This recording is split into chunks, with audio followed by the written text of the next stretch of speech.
I've got a lovely pudding to show you using fresh cherries, and it's really simple. We're just going to coat them in a syrup and roast them, serve them with ice cream. Now the first thing we're going to do is make that syrup. I've got quite a large pan because I want to fit the cherries in there. And to that I'm going to add just a splash of water, about 100 mils. And that goes. And then because the cherries are naturally sweet, not too much sugar, just a couple of tablespoons of golden castor. And that goes. And then to scent the syrup and really bring out the flavour of those cherries, I'm going to be adding some lemongrass and some star anise. Now I've just halved the lemongrass down the middle just so that the flavours can really come out. And pop it in like that.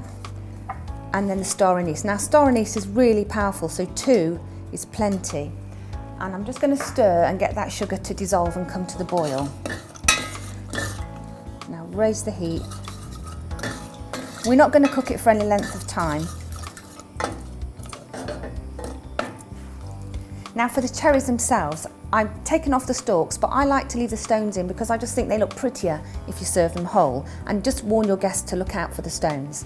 Now my syrup is coming to the boil and the sugar's dissolved, so I'm going to just turn off the heat, pop those cherries in,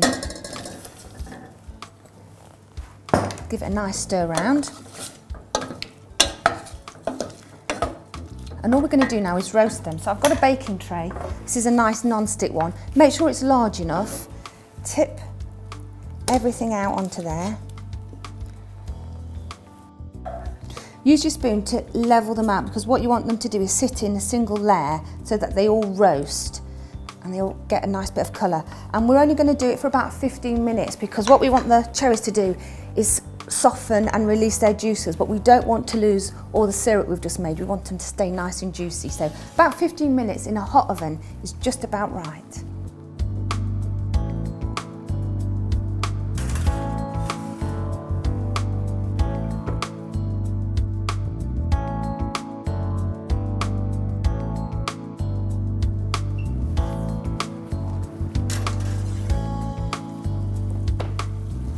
Now my cherries are ready, they're sizzling and they're smelling fantastic, and the syrup's gone all lovely and sticky.